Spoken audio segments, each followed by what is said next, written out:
I'm Shelagh Rowles, and I'm the Executive Director for Yukon University's Center for Northern Innovation in Mining.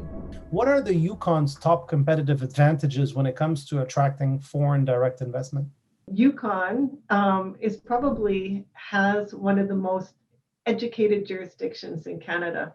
We have some of the most number of people with master's degrees, PhDs, and often people don't know that, but that is one of our realities.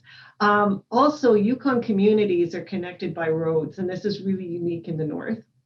That all but one of our communities in the territory you can get to by vehicle. We have settled land claims and self-government agreements. 11 of the 14 First Nations have settled their land claims and self-government agreements, which provides some certainty for people. We're also connected by road to Alberta and British Columbia. And we have regular scheduled airline service with 4 airlines active in the territory. These are the pre-COVID ones, but we have our own airline, Air North, that has a series of jets that have multiple flights daily in and out of Vancouver, as well as Calgary and Edmonton.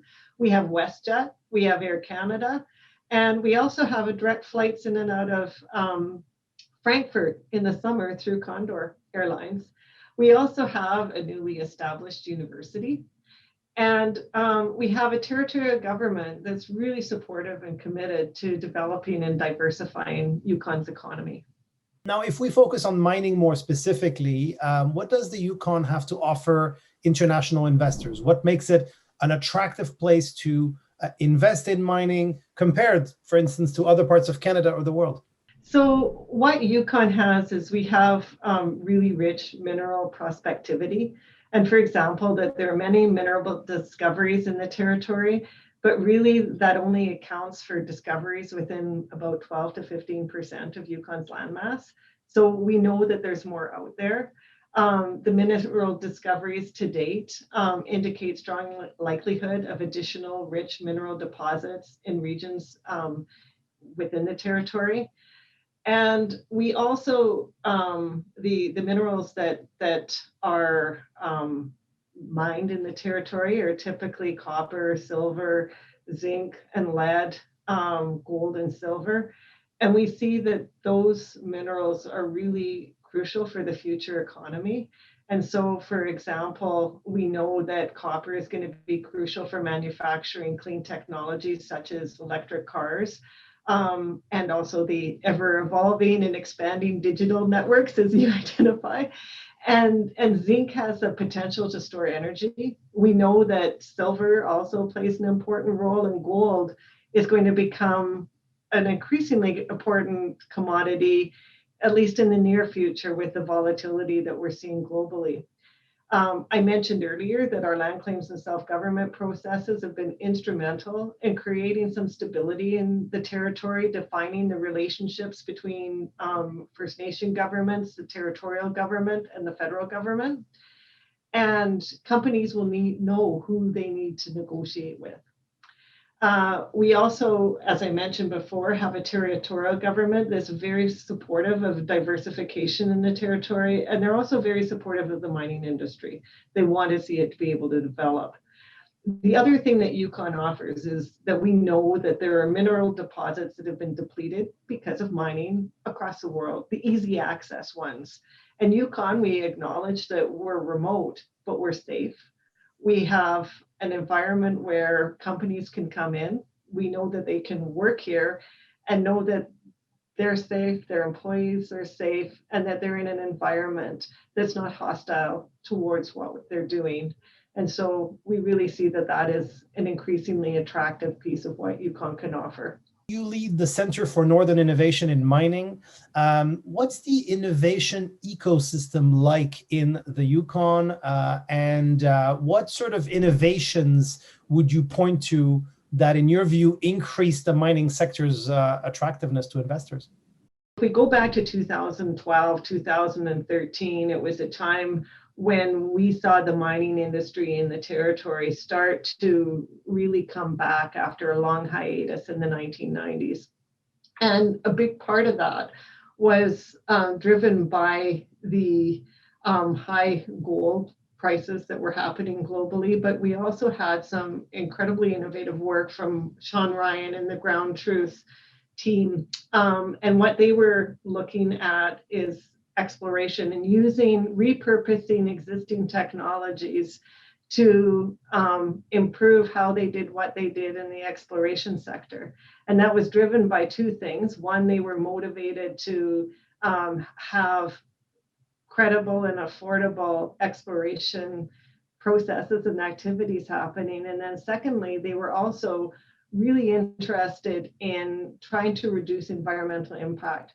And there had been some new approval processes introduced in the Yukon. And what they wanted to do was to make it so that for everything that they did, they didn't have to put in a new approval application and have it go through a long process. And so they discovered ways in which they would not have to have the level of, I guess, intrusion that you would typically have in a normal exploration process. They actually reduced it by pretty well 75%. And for example, Sean Ryan's understanding of geology in the region and the mapping software helped him successfully alter conventional soil sampling in unglaciated sites. And if you don't understand the Yukon, we have this area called Beringia that was never glaciated. So any assumptions that you would have for exploration in other jurisdictions or even other parts of the Yukon didn't exist in Beringia. And he made that connection. And so rather than relying on a sampling system intended for previously glaciated regions, he realized that rock samples sitting just below the surface were never moved by glaciation, and they therefore represented the minerals that were deeper in the soil. And this discovery cut the time required for target generation from 2 months to 2 weeks. Industry informants identify Ryan's innovations and repurposing of technologies such as drones. They had the DC resistivity polarization surveys. They had a rotary air drill blast. They had reverse circulation drills. They used these all in really creative ways to be able to make it so that they had very, very little actual disruption of the soil and of the land. And it fundamentally changed the exploration activity in the territory, made it faster, more affordable, and was locally specific.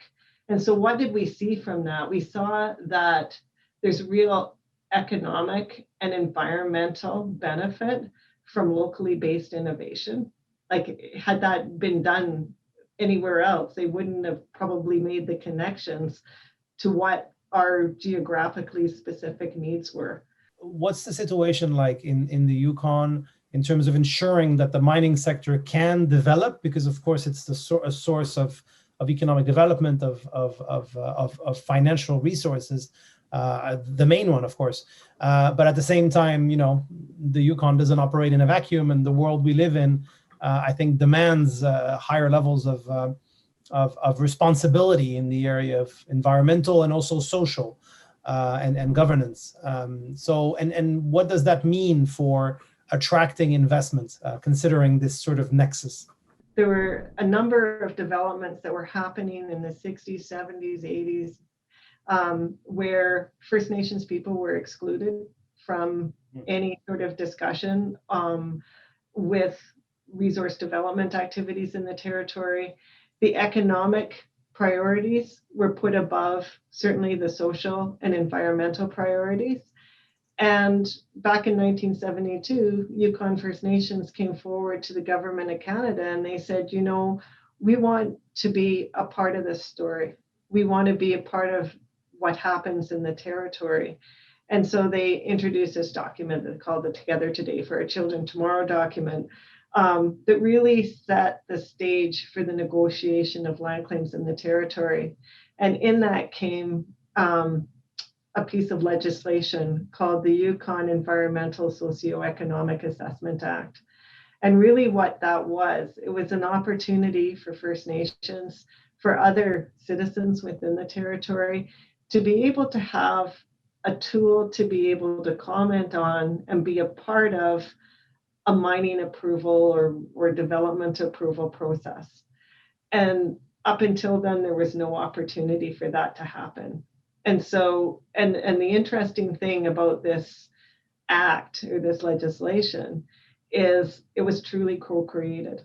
The feds couldn't have done that in isolation from the First Nations. The First Nations couldn't have done it in isolation from the feds or from the territorial government. The three parties came together, and based on the wisdom and the priority of these entities, that's what came to be. And I think that legislation, it became formally a part of it became part of Canada's legislation as well as the territorial legislation back in 2006, when we had full devolution into the territory. Why industry should be interested in that and why investors should be interested in that is that it's good legislation. What supports exist to help international mining companies or even other companies to successfully set up shop in the Yukon? Certainly, even the Yukon government is really strong as far as being wanting to find different ways to engage in and attract businesses. And so, similar to other jurisdictions, we have a foreign entrepreneur program where people are being able to, there's a mechanism, a clear process for them to become established here. You have also the nominee program, so they're also able to attract foreign workers. But in addition to that, we have some really, really dynamic sector-specific councils or chambers. And so the Yukon has the mining chamber here that is an incredibly supportive network for people to be able to come in and understand and engage with existing resource sector people. We also have the same thing over in the tourism sector, that there's a real interest in. And on the part of the government, what it does is it works with industry to go out internationally and engage with prospective companies. And so that it's not just people randomly trying to figure out, I see this dot on the map and I have no idea who the people are. I don't know if it's sort of like the story, should I go to Yukon? Why would I do that? Well, if you meet some people from the territory and they demonstrate that they have interest in you and they're committed to maintaining a connection with you, you're probably more likely to come. And once they're here, there's a really, really good, strong network of people to support them with that.